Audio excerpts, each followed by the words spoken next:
Ito daw ang sign na lobat ang remote. Pag inon mo, pag nag-blink daw yung K sign, yan lobat daw, ibig sabihin niya pagka-on. So lobat yung mga remote natin, palitan natin. Yun na nga, papalitan natin ng battery yung remote natin ng click. Ito ang papapalit natin. Ito ang kailangan, 5 piso at gunting.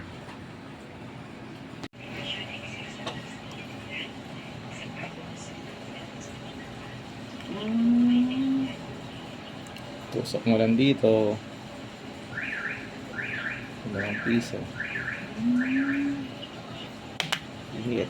Yan na. Basta siya. Tapos, ito. Guguntingin mo. Hindi, joke lang. Pantusok lang gunting. Ayun.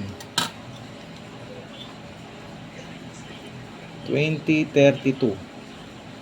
2032. Ayan.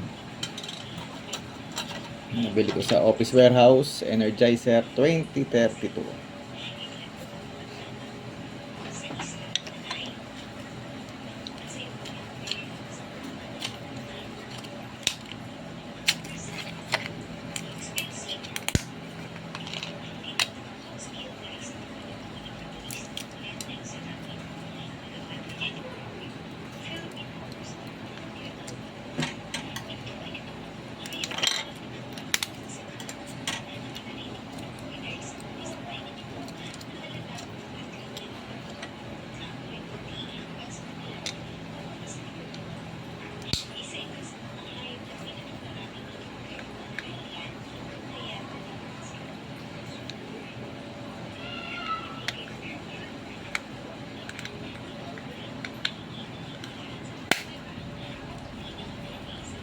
Okay, yung isa naman.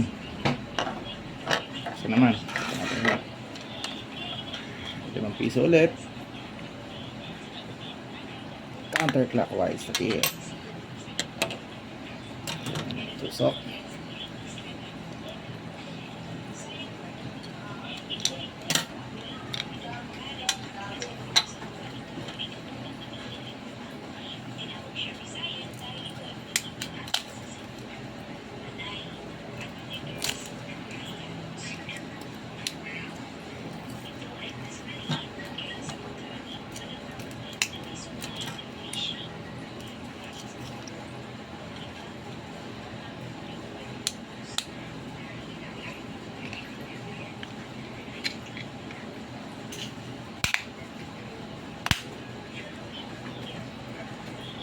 Balik na natin sa lagayan niya.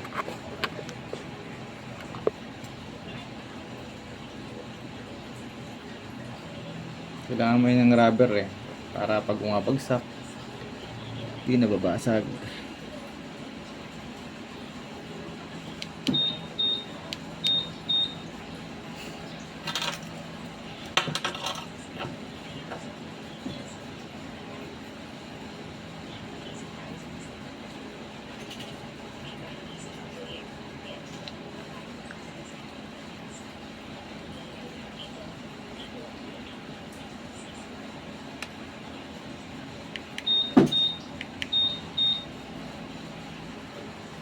Check naman natin yung signal sa motor kung may pinagbago nga yung key sign.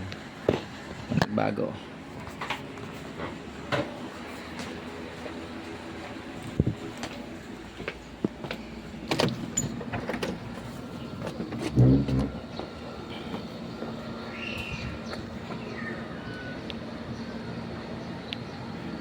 Connected na siya. Try natin i-on.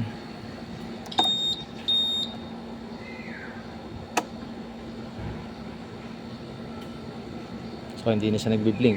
Ulit. Naka-off, then on. Wala nang blink.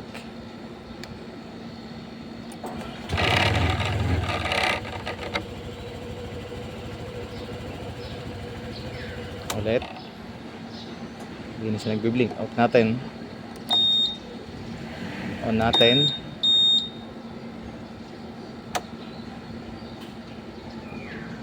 Okay. Okay guys, sana may natutunan kayo. Thank you for watching. Papa J.